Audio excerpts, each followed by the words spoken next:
Logan Paul is now a sports bettor, and I gotta say, he's not very good.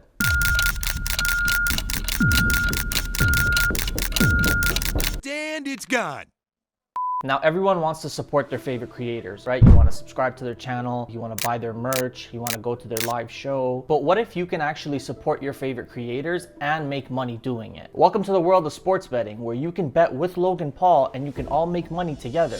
Except there's more to it than that. Beneath the surface of it all lies a clever marketing strategy that you should probably be aware of. Now, obviously, when we're talking sports betting and making money, this piqued my interest. So I went back and I tracked every single one of Logan Paul's bets, and I wanted to see how much you would make if you put $100 on every single one of his calls. Here's what happened.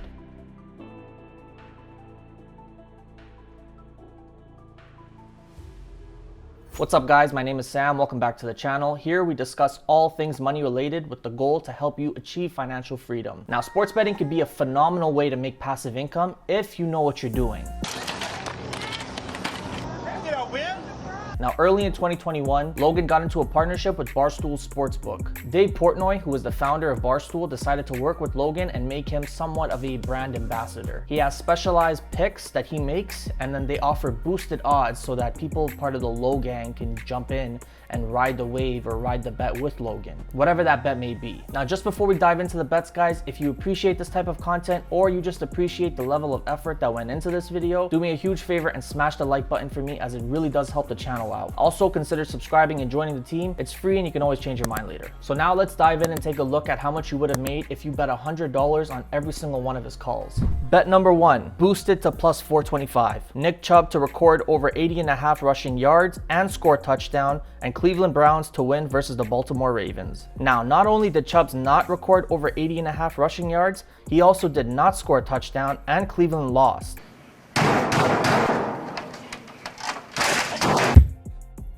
Betting on a Paul. Chris Paul to record a double-double and Phoenix Suns to win versus the LA Lakers. Phoenix won, but Chris Paul did not score a double-double.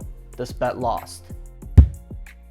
Bet number three, Brian Ortega, Valentina Shevchenko, and Curtis Blades all to win. This is a UFC 266 event. Now, Shevchenko won, Curtis Blades won, but Brian Ortega lost. So the bet lost.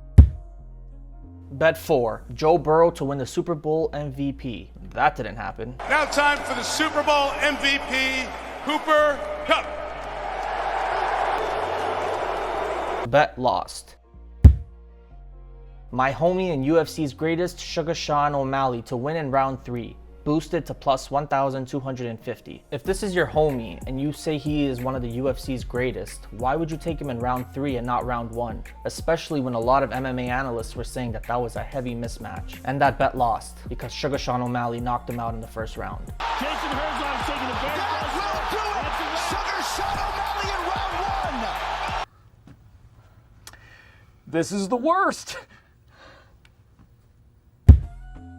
Bet six, Derek Lewis to win in rounds 1 or 2 versus Cyril Gane. Derek Lewis got finished in the third round. Bet lost.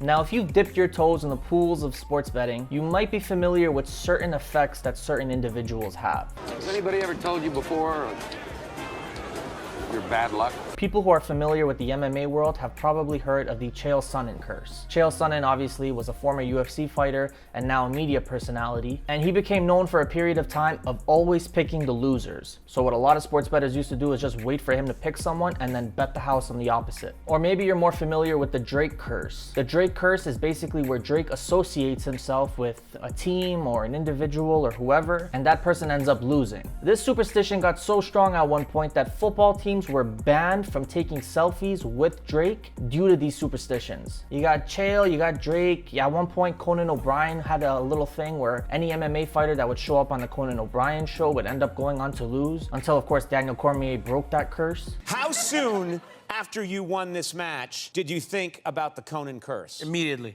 Other people had warned you, don't do Conan's show, isn't that right? Yeah, they said don't do it. Yeah. I mean, the fans were, the betting line, I was like a minus 160 underdog. Right.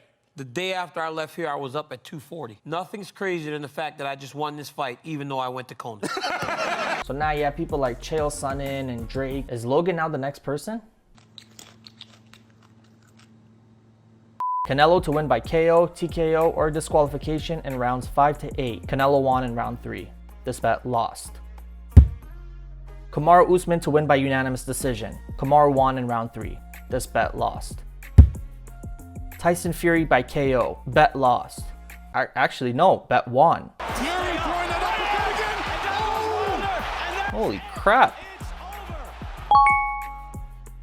Israel Adesanya, Amanda Nunes, and Aljamain Sterling all to win at UFC 259. Jan Blachowicz beat Israel Adesanya. This bet lost. USA Parlay. This bet lost. Team Canada defeated Team USA. St. Nick Chubb to record 70+ rushing yards and score a touchdown against Green Bay Packers. This bet won, plus 200.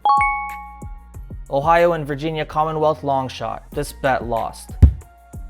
The Paul Parlay. Phoenix won. Chris Paul scored 15 points, but he did not score 10 assists. He only had 8. This bet lost. Francis Ngannou by KO, TKO, or disqualification against Cyril Gane. This bet lost. For the first time in history, Francis Ngannou, who has the hardest hitting recorded punch, won a fight by decision. This is the highest recording ever, not only here in the Performance Institute, but around the world. I got Cleveland. Nah. Kevin Holland versus Brunson. This bet lost. Derek Brunson won by decision. Volkov tonight. Well, not that night. I got Usman by KO tonight. Okay, the bet lost. Usman won by decision. Hamzat to win by KO, TKO, or disqualification versus Gilbert Burns. Okay, let's stop there for a second. This is Hamzat Chimaev. I won't go into detail about how scary good this guy is, but for those unfamiliar, everyone and their grandma had money on him by finish, including Logan, so the bet lost. Izzy and Davison Figueiredo both to win by KO, TKO, or disqualification, and Figueiredo lost by his submission.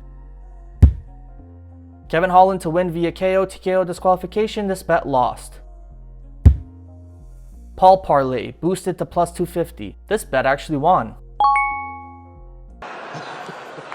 Ige by KO. This bet lost. McGregor, Sean O'Malley, and Gilbert Burns all to win. Sean O'Malley won, Gilbert Burns won, but Conor McGregor broke his leg in a freak accident. Look at he actually broke his leg. Yeah, it's bad. That's actually. This bet lost. Gronkowski to record 69 receiving yards and score a touchdown in the Super Bowl. Now the bet originally lost, but only by 2 yards. However, Barstool Sportsbook actually decided to honor that bet and pay everyone out as if the bet won. So although this bet did lose, they still graded it as a win, which I gotta say is pretty cool on Barstool's part. Usually a sportsbook would not do that. We're back with another Paul Parlay. That bet lost. Justin Gaethje to win by KO, TKO, or disqualification versus Charles Oliveira at UFC 274. Funny enough, Drake also took Justin Gaethje for a very sizable sum. What happens when you have Drake and Logan both betting on the exact same thing? Justin Gaethje got finished in the first round. This bet lost. So that's a total of 28 bets. 4 won for a total of $1,310 and 24 lost for a total of negative $2,400. This leaves a net negative loss of $1,090. If you placed $100 on every single bet, you would be down $1,090. Alright, so some of the footage got corrupt, so I'm gonna have to redo this, but basically, I got nothing against Logan Paul. I think the guy is a talented and hardworking guy, but no matter how high gas prices get, he's never gonna have an issue filling up his Lamborghini. He's a multi-millionaire and he's gonna continue making millions of dollars. It's gonna be you guys who ends up holding the bag. So just because you see your favorite influencer tailing certain picks, always be methodical and strategic and employ critical thinking as to whether or not you should take those bets. You don't wanna be the one ending up holding the bag or losing a bunch of money just because odds were boosted. Boosted odds is always a great thing, but it's not the most important factor. Sports betting can be a phenomenal way for you to make passive income or a side hustle if not a full-time job, but you have to be consistent, you have to be methodical and strategic with your approach, and you have to have proper bankroll management. As always guys, if you enjoyed this video, please don't forget to like and subscribe, leave a comment down below, and I'll see you in the next one.